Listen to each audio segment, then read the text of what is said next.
legalization of marijuana is providing law enforcement with some new challenges. Yeah, Sheriff Anthony Miranda joining us live this morning to talk about those problems. Good morning, Sheriff. Thanks for being with us.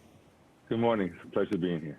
Well, Sheriff, earlier this month, your team conducted dozens of inspections. They seized millions in illegal marijuana being sold in the open at dozens of locations. What kind of stores did the selling, and exactly what did you find?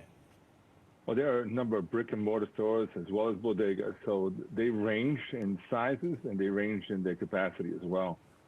We found that many people believe that it's okay to sell marijuana.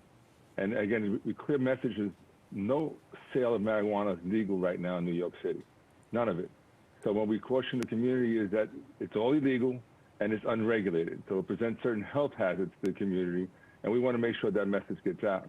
What you also find is people walking into these stores, and a lot of the packaging is geared toward children.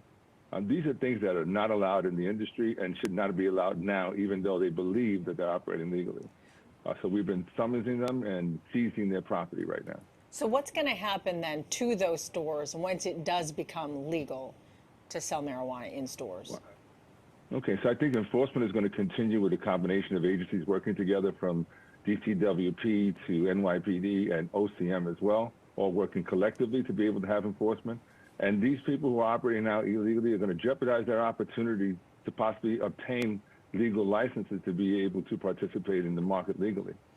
And that means criminal charges issued in some of these cases, which is going to invalidate them from even being able to apply for those licenses, correct? That's correct. The criminal charges are based on the volume and the things that we find. And we've found locations that are also selling not just marijuana, it's on other illegal things, and narcotics in some locations, weapons in other locations. And so we are cautioning, the community, saying this is a health issue right now.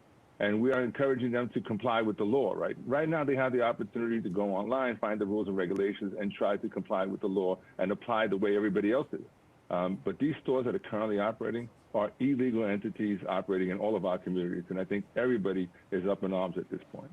I got to say, speaking from a parent's perspective, I'm concerned about how they're marketing to children. Are you finding that they're still doing that? Absolutely. When we're, as you see in the picture, we're seizing a number of products in all these locations. None of this is geared toward adult usage. This is all geared toward our younger market, our kids. So the rules and regulations by OCM are clear that this packaging is not allowed.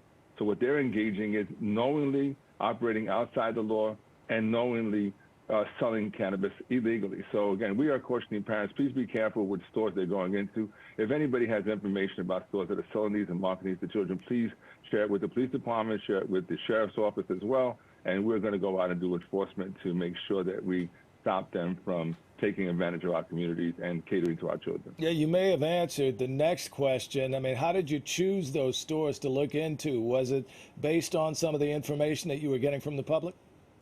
Absolutely. Public complaints are a big motivation toward the enforcement that we have. We do regular inspections. Again, this is part of our regular activities on a daily basis. We do joint operations. The task force operations are a combination of all the agencies together. That has been a more effective response because we go in and we seize all the illegal products, and we issue the notices of violations, which are oath cases, civil fines. And average, we end between $30,000 and $50,000 worth of fines after we enter a location and inspect all the illegal products that they have. Wow. I mean, your office also oversees regular cigarettes. So how bad is the problem of cigarettes being smuggled into New York to avoid taxes? Is that still a huge problem? It's still a huge problem, not only here in New York City, but in the United States, the illegal sale of cigarettes. It's something that we are definitely on a daily basis attacking that problem. And most of these locations, we're also seizing cigarettes, illegal cigarettes, untaxed cigarettes. So the city is losing a lot of money at the same time. I think $5.80 of every carton of cigarettes goes to our public health care system. And because they're illegal, the city is missing out on that money that goes to our public health care system. Wow. So it's important that we have this type of enforcement. Yeah, Sheriff, I want to get back to the illegal marijuana sales. I mean, before the stores, the city was also cracking down on those illegal vans, those RVs that were going around the city. Are we finally rid of those?